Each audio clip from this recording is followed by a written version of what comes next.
Hello. So I'm here today with William. We've had many conversations in the past about change, village, and the world that we want to build for the future. But this is the first time I got a chance to record a conversation. So I'm very excited. William, maybe say like a few words about yourself. Is that Your life in 30 seconds or less. Is that possible? Well, I've had a career, and it's like a career that the car going down a hill, it's careering from one thing to another. I've done so many different things. And I had a wake-up call. I think Frederick Laloux's book was the classic wake-up call. And it made me not just see that there was another way, but to see why I'd done forced me to examine why I'd done what I'd done. And actually goes right the way back to primary school, when I think I might have told you this one. I have this, I don't know whether it's a false memory or constructed memory or wishful thinking, but I have a sort of vague memory of having a really good friend at school, and we were just friends, and we did stuff, and we had fun, and we went out and made sand castles and mud pies and all that stuff. And then one day the teacher said, "Look, you two have got to run against each other. You've got to compete." And I didn't want to do that. I didn't want to be better. I didn't want to be the loser, and I didn't want to pit myself against my friend. What's that about? It just seemed very alien. And I think that's probably where the rebellion set in. And I fitted in. I found a way to fit in. And the only way really I found to fit in is to be self-employed. I've done all the other stuff, I've done management, I've done, slog labor and that sort of stuff. And I fitted in. And then reading Laloux's book, and I could see, how come I never could find a company like that to work for? Buurtzorg or Fabi or whatever, Semco. And where are these companies? So that set me up looking, there must be some more of these. There weren't that many, there aren't. And then I looked at why there aren't these companies, and you're forced to look at the economic model, and forced to look at the sort of how we rape the planet and rape each other, and then you find people like Victor who are trying to do something about the situation, and it gives hope, but it's tough. It's a roller coaster. It's been a roller coaster. So I'm partly for the village thing, and I'm partly against the village thing, hence our conversation. Yeah, it's interesting because, I think my first act of rebellion was dropping out of kindergarten. I did it, of course, at that age. I did it unintentionally. I got this thing where I needed to go to the bathroom every 10 minutes or something. And my parents took me to the psychiatrist. It was obviously my, not being able to deal with this, forced system of institutionalization, decided sleeping times and all of this. So my parents took me to a psychiatrist who, bless the man's soul, said to them, well, if you don't want him to have permanent psychiatric problems, maybe you should take him out of kindergarten. And then, bless my parents' soul, they did. But I think to me, it kind of also indicates that from a very young age, I kind of felt in my bones that this system wasn't the ideal and wasn't enough to support my human thriving. So as we're starting this conversation, you were about to say that the changes that we need to make are so fundamental that. Yeah, once you start looking at what, I hesitate to use the word wrong, what is the disjunctions. And there are many. And you say, well, it wouldn't be better if we did this, or it wouldn't be better if we did that. But most of them you look at are contingent upon something else. So, for example, teal really, I mean, it's as an example, or ULab, or one of those new ways of working, or different ways of, well, they're not that new, more cooperative ways of working. They are working in a bubble because the economic model, the neoliberal economic market-driven model, is deeply divisive and corrupting. I mean, you know, it's not helpful. And so you start looking at that, and then you start looking at the way the planet's been extracted to virtual extinction. I mean, in real extinction in many cases. Take the biome that we're losing. I think we're something like 50% less of the original biome we had when we came out as humans walking this earth. So that has to be addressed. I mean, it's, you know, we cannot carry on. The status quo is just not, it's not an option. I mean, when it actually changes, it's not an option. It's not sustainable. And that's the key word, sustainability. So you start looking at all these things and think, well, how are we going to do it? And maybe we need to just all decamp to somewhere and start afresh and build Village 3. Or maybe we can start trying to change things from within our own societies, our communities. And that's the crux. And I'm stuck between the two. Because originally I thought, well, retreat, that's, you know, that's not an option. That's running away. That's and then doesn't change all the external factors that have to change. So, but now I'm beginning to wonder whether we don't need some way to create a template that can work from the ground up. Yeah. So has its own Yeah. currency. I think, you know, I think we're at a stage where we need to do many, many different things. So I think everybody who, you know, who's in the change maker mindset needs to find something, some part of the world of the equation that they want to, that they're able to improve or experiment or try something different. So I would never suggest it's either or. You know, this idea of building these kind of, or my idea of building a village, which is kind of, to some degree, more contained and actually focused on connecting with other like-minded villages, right? Because the idea is not to separate yourself from the world, but to focus on connections with other like-minded people and villages around the world. But I'm not saying that as a replacement to all of the people that are trying to change politics, trying to change the economic system, or any of that. I don't think it's either or. It's just that different people are in different positions to be able to put their energies to different parts of changing, improving the world, right? For me personally, because, you know, I'm not part of a traditional village or a traditional community. Wherever I go, I will be trying to fit in. And as somebody from the outside, I don't ever feel I'd have the position to, like, you know, move to a traditional village here in Portugal or anywhere else, and then start telling them how they should rearrange their society to be more sustainable or regenerative. I don't feel it's my position as an outsider. I mean, some other people are able to do that and go into community and help them regenerate themselves, but that's not the position I want to be in. And also because I think there is so much that needs to be changed, and, you know, people are naturally resistant to change, especially in the countryside. You know, we've been doing this for how many generations? You know, why should we change? Who are you to come and tell us to change? So if you really want to create radically different kind of village, radically different kind of community, I think it's easier to just start from a empty slate, or at least empty in the sense that there's no people living there, and get like-minded people together and then see what you can create. You know, I mean, we all have limited lifetimes, right?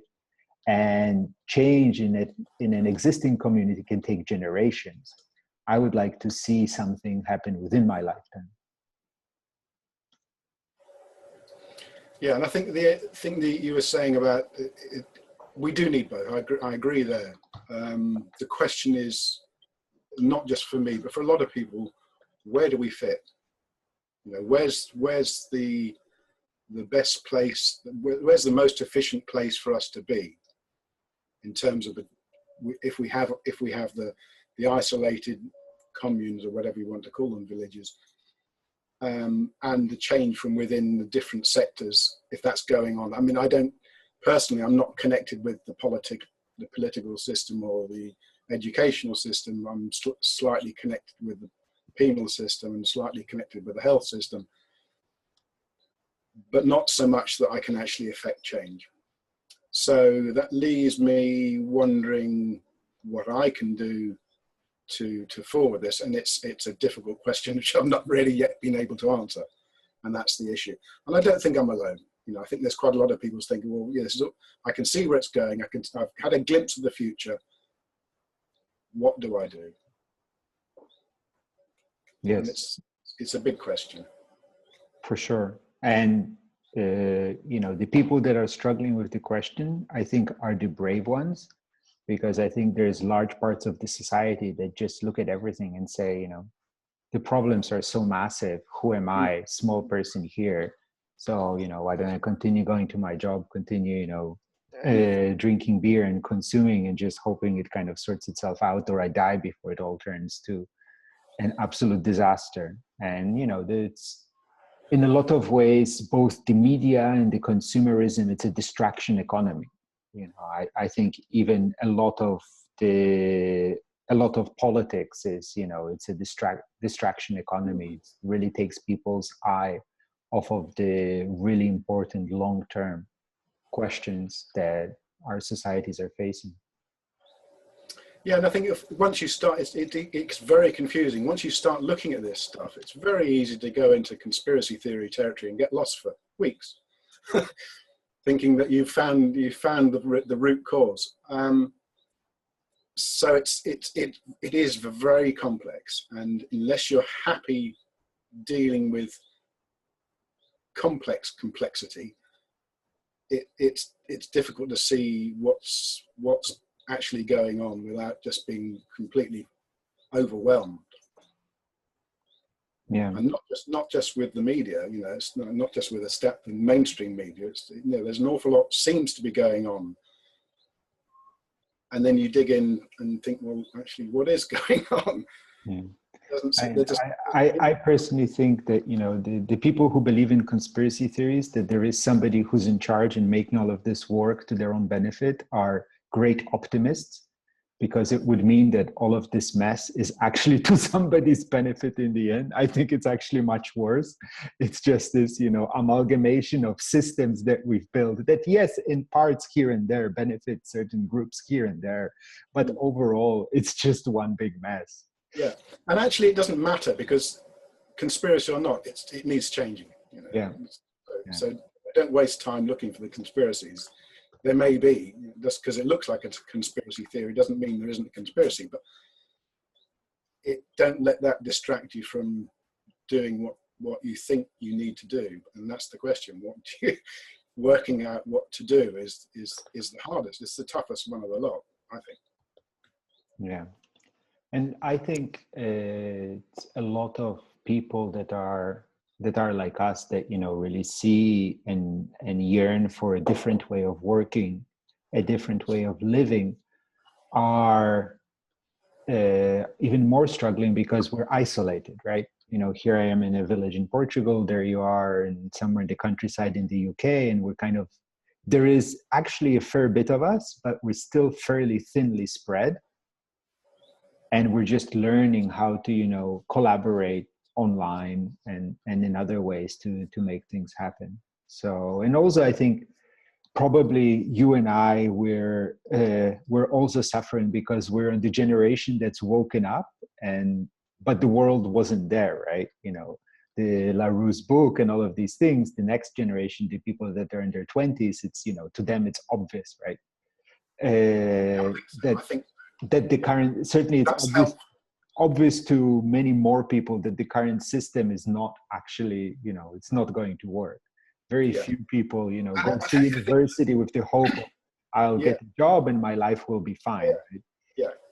And I think we were probably if you can imagine yourself back to the time when you started work, we also thought, this is crazy. This is crazy. This is absolutely madness. But we had no alternative. We could see no alternative. There was some that... Well, actually, no, I think for me, you know, like I had many years where I was hoping and trying to figure out that it would actually all make sense for me. It's just that I kept on trying and it never. So no, I didn't realize at the start, you know. I mean, I went all the way of getting an MBA, right? You know, which the big result of for me from that was like, oh, now I understand how the system works, kind of. And I don't think I want to be part of it. So you know, for me, it took 2 years of a 2 years of a graduate education to actually finally realize that, well, no, it's the system is not the one that I want to be part of. So for better or for worse, I didn't realize early, but yeah, well, you don't have any options. The only options you have are to prostitute yourself or run the brothel, you know, and there's not many other options I mean, that's just, you know, paraphrasing. well, but now finally there are options coming up, right? There's more and more of these next stage alternative organizations coming up. You know, there is certainly over the past 10, if not 20 years, there's many nonprofits and such you can work on and make a living at. So there's more, and the options are growing, but it's still unorthodox to take that path. Hmm. There was a very interesting radio program last night on morality, and it actually, I'll send you the link. It actually spoke to an awful lot of what's going on in that the sort of things that we mentioned, the millennials, but not by name. The sort of stuff they're saying, hang on, you know, this is just crazy. Why are we doing this? Or why are they doing this? And there's that distinction is already arising. And the stuff they, possibly because they're more connected and they've got a wider breadth of friends and acquaintances and connections. But the sort of stuff that we accepted when we were in our 20s, because that was the way it was, there's no way to change it, it's just too big. They're not accepting it so much. And moralities are changing. People are saying, well, actually, why do we go to war? We don't know. What's the end game? What is it for? Why are we doing this stuff? And people are asking these questions, and deeper questions like if we've got a health service that works and somebody from Somalia comes here and needs hip replacement, what moral grounds do we actually have to say, no, you can't, because you haven't paid into the system? Now, they're deep questions. And people are asking them now, which before was just never asked it. It wasn't even a question. Also, from what I've read, is that this new generation expects work not just to be, not unpleasant and well-paying, but also meaningful. This also I think we did. We did until we discovered the reality. We had this, I suppose, this assumption that when you went into the world of work, it was meaningful and purposeful and all those. We didn't have those words. We didn't use those words.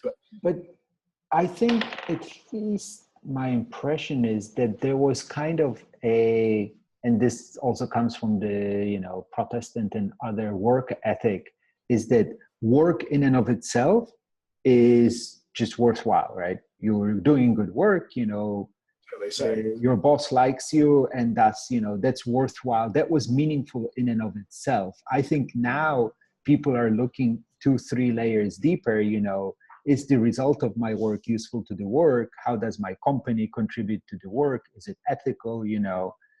Are suppliers ethical? I think people have become used to thinking a few more layers deeper. I mean, it is difficult to, having spent a lot of my working life basically in a war zone. Maybe I've come out of that. Well, self-employment or running your own company, you've got customers who are not friends. Yeah, some are, and that makes it difficult, and that then makes the relationship very difficult, where you've got to ask somebody to pay you for stuff you actually want to do for them. You know, and it taints the relationship. So coming out of that work for profit, work for money, extractive, it's like, I mean, you know, it's not PTSD I'm suffering from, but it's not that dissimilar, where you're looking back and you think, holy, what have I done?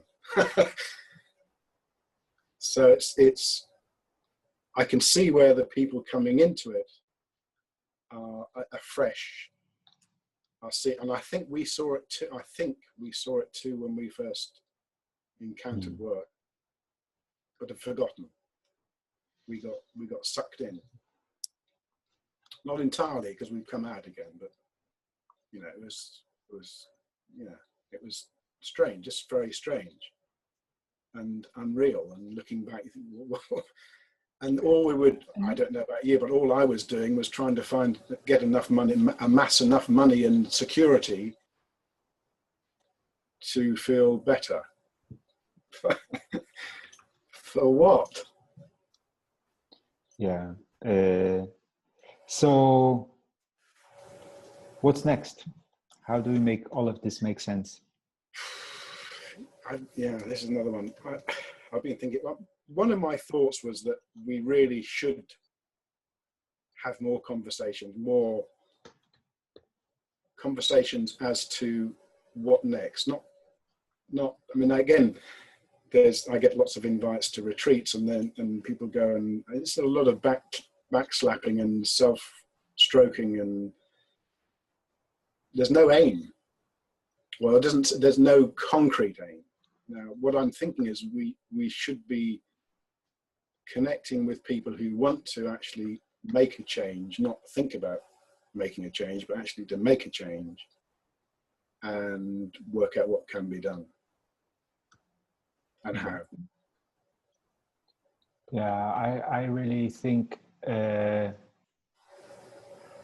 this is something I've been thinking and feeling for years, and more so now. And is that we need to establish a mutual support network.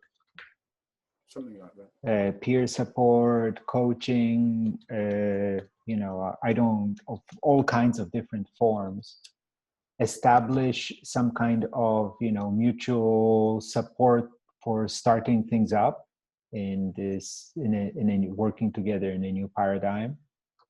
So yeah, I mean, basically figure out how to better connect. So going back to the village model, I see no reason why it can't be a semi-virtual, semi-physical, you know, a mix of both. An online, offline, you know, digital meet space, mixed community.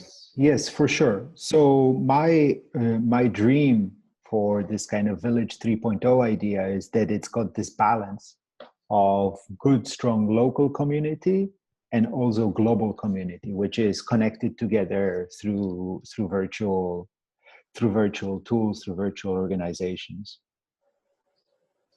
I think again, it could just be me, but the biggest friction point, I think, is the need to connect to the money system, the existing money system.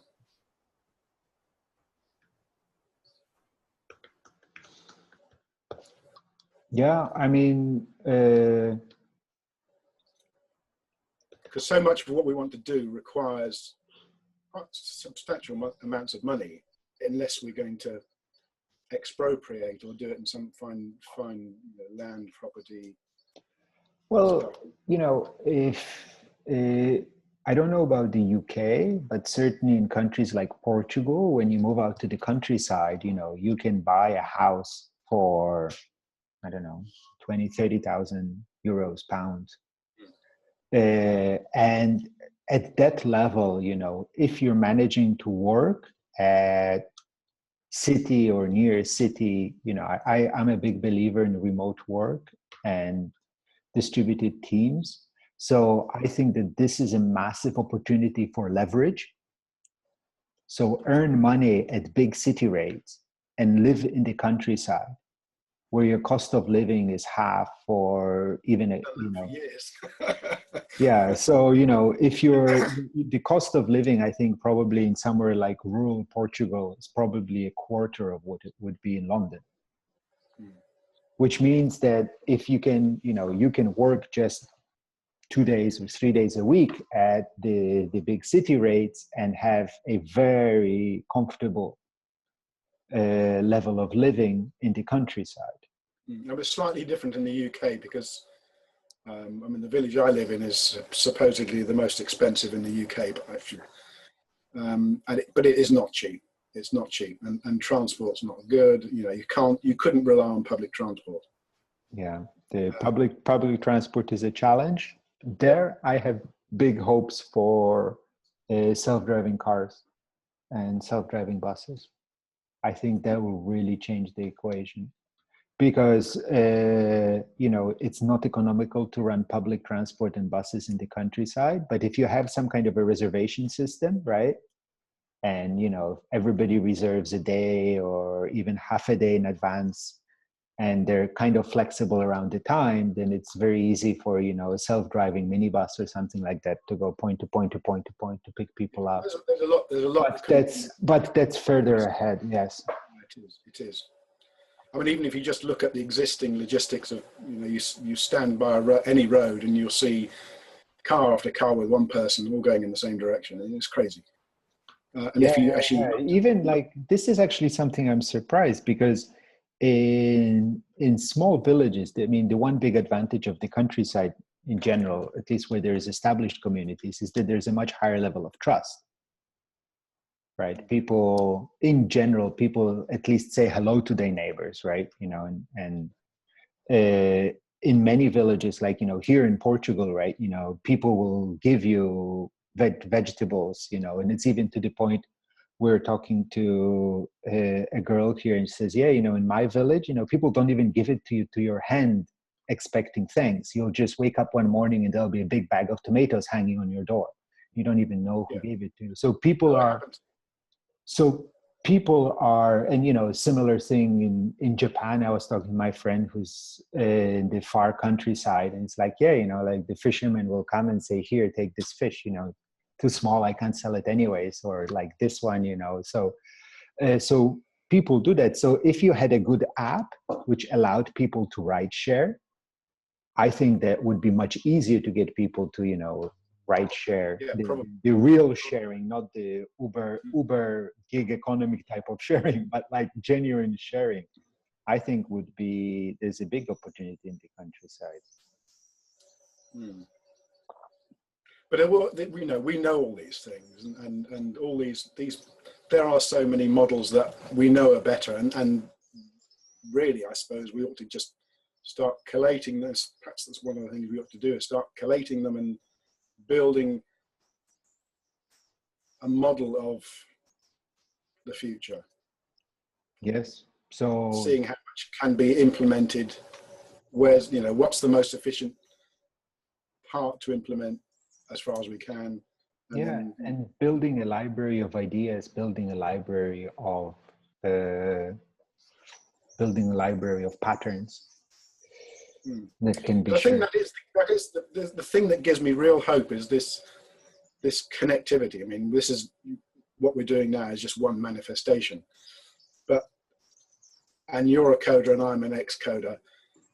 And once you start, you know, the systems thinking is inherent in the way you can't, you know, if you're a coder, you can't not think in systems. You know, you sooner or later you come up against, you know, you ship the thing and it doesn't work because you haven't thought about something.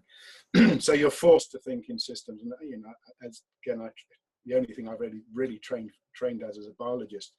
And again, you have to think in systems. You know, the Krebs cycle. And I also think the big advantage that a software development coding kind of background gives us is that we look at everything with, if it's a system, it can be redesigned or improved. So our basic, you know, frame of references how can we make it better? Yeah. How can we hack this thing and make it better? And this kind of mindset of, you know, everything around us is it's fixable, it's improvable, Hackable. it could be redone, it's hackable, yes. Yeah. Which is a very valuable mindset. But yeah, you know, and I think that it gives me hope, because in theory, you know, there's the Jordan Greenhorn, there's the what's the name, Peter Joseph. You know, these names crop up, and you think, well, shouldn't we all be talking? You know, they've done a lot of research and they've gone in their direction. They're looking at all these things, and there are a lot of people looking at these things. And I don't know whether it's a certain amount of my baby syndrome, they want to keep it to themselves, or what's going on. But in theory, we could actually connect up. We could actually say, well, okay, who's good at marketing? Who's good at PR? Who's good at all this stuff I don't want to do? Well, You know, we are connecting up. There is more and more conversations happening. What I am realizing is, you know, if you want to collaborate with people and do, you know, this kind of distributed team work online, it's a very different mindset. And I don't think, you know, people are just learning how to communicate and how to use online tools for communication. Collaboration and working together is two further steps. So it's early days. I've been working that way for 7 years now, and I'm still very much learning, and really now just starting to appreciate how different this kind of work is, way of working together is. So it's early days.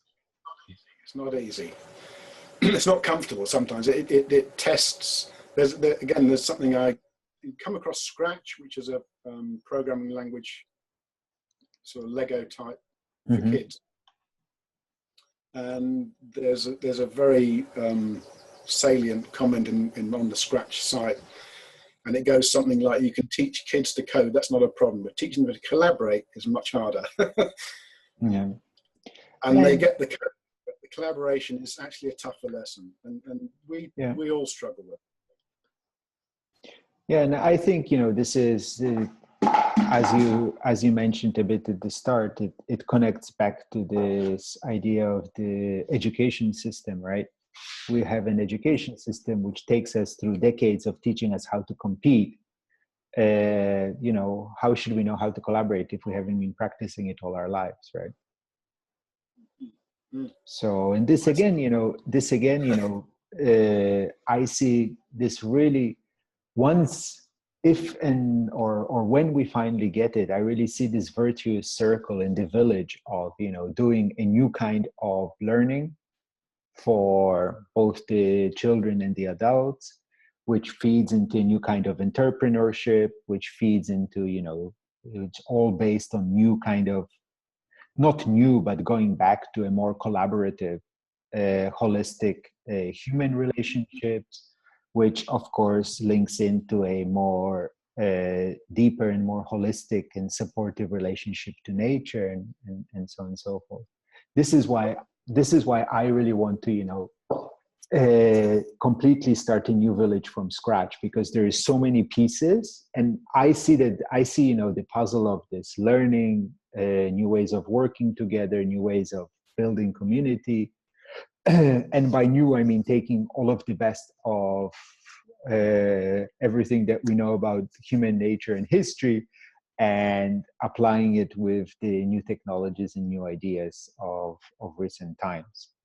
So, and they all fit kind of together.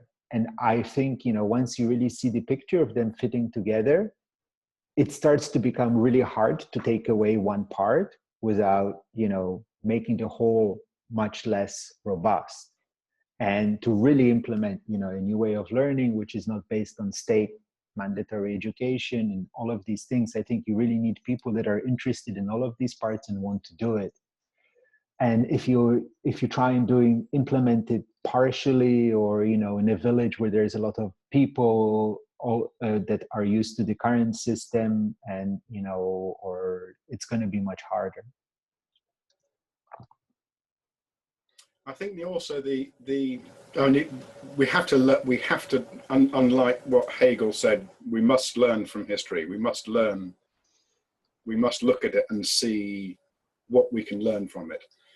And I think that's, I think, well, I suspect, I mean, it may be, I hope that one of the things with the Village 3, which is different to the sort of retreats and monasteries and isolated intentional communities that have occurred in the past and are still occurring now, is that rather than reject everything and go back to a simplistic agrarian, if everything the mechanical is bad type paradigm, we can say, well, some of the mechanical stuff is bad, some of the ways of working extractive is bad, but let's not throw it all out with the bathwater.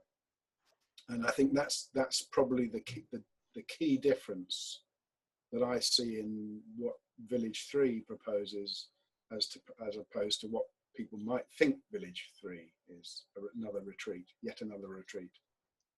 Yeah, I think talking to you. Yeah, thank you. I mean, I think the space, and I'm not against people who want to go back to the land and want to become farmers or permaculture farmers. I think it's a great path, but Absolutely. it's not my path. And I think there's many people who are looking for a path that's back to nature or living in a village, but that doesn't require them to become, full-time farmers. And try and aim to grow all of their own food and all of that, because that is not what many people want to do. And there's, as I look around, I think growing your own food is wonderful, but what I think is also missing is making our own stuff in general, whether it's making your own furniture, making your own ceramics, making there's many things that you can do with your hands, right? In the old days, if you went to a farmhouse, pretty much everything, except maybe for the metal implements, pretty much everything was done by the farmer themselves, right? But now you see, we can make our own machinery. That's the difference. When we can, it's not that difficult to have a little workshop with a lathe and with a press and with a guillotine and welding materials and make stuff. And if you share these workshops at a village level, it becomes that much more viable, because then you don't even have to have a little workshop. You can have a pretty solid professional workshop with professional woodworking machines, because you're sharing the expense across 30, 50 families, not just doing it all yourself. And anyways, it makes more sense, because if you're not doing it professionally, but just as a hobby, or sometimes it doesn't make sense to have a full workshop. So yeah, I mean, so living with, with lots of trees and lots of land and a CNC lathe, I don't find a contradiction. Yeah, of course. It's about using appropriate technology and so, and also, I really think that this international connection with, how much are we paying for this connection now of having this recorded video conversation? It's near free, right? This is new. So even 20 years ago, this was not possible. Even 10 years ago, it would have been hard. And I really think that this opens, and I really think that we've, just scratched of, what the possibility of this connection and the internet will be. We're at this stage of electricity where, people had electric light bulbs and maybe one electric motor in the house, right? It's the microwave ovens, the everything else. It's going to continue developing, and there's going to be massive changes. Yeah, there's a flip side to that as well, of course, the consumerism. But yeah.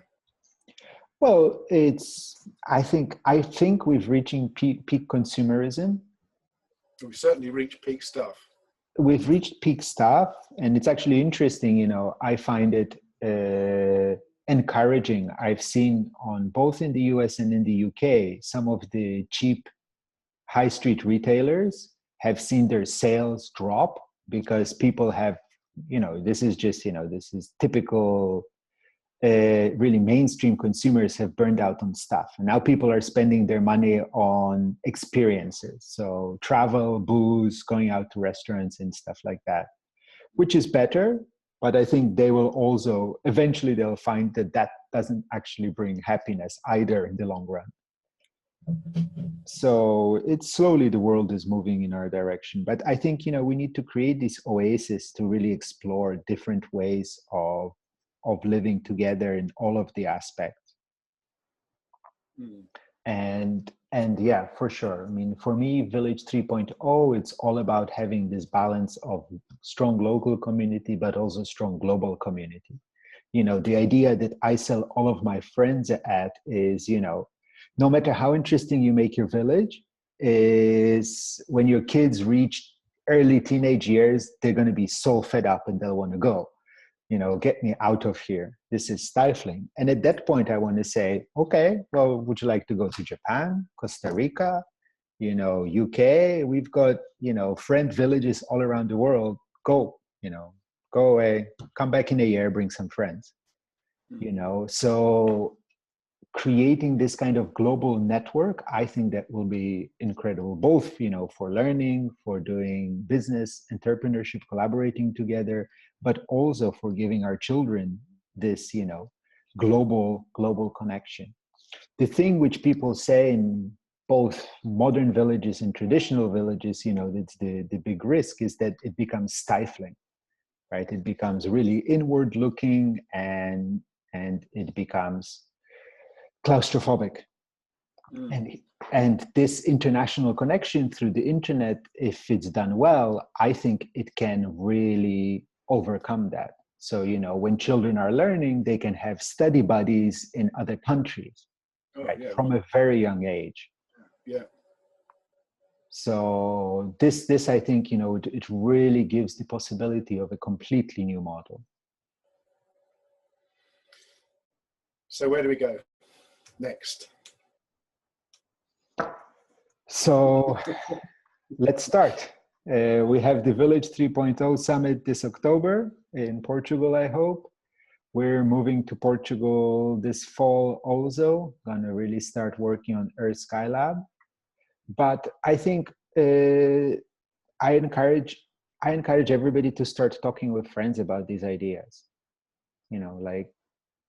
Yeah, whether you're happy or unhappy, look around, what can be improved, what parts of your existence would can be changed and improved. And maybe actually what it is that you actually need is not more stuff, a better job, or more money. Maybe what you actually need is a supportive community around you, or interesting people to work with. And maybe also those people are there, you just haven't connected up with them. Yes. And they're certainly there online. So they're there for you online to connect with. Cool. Okay, thank you. I'm going to stop recording.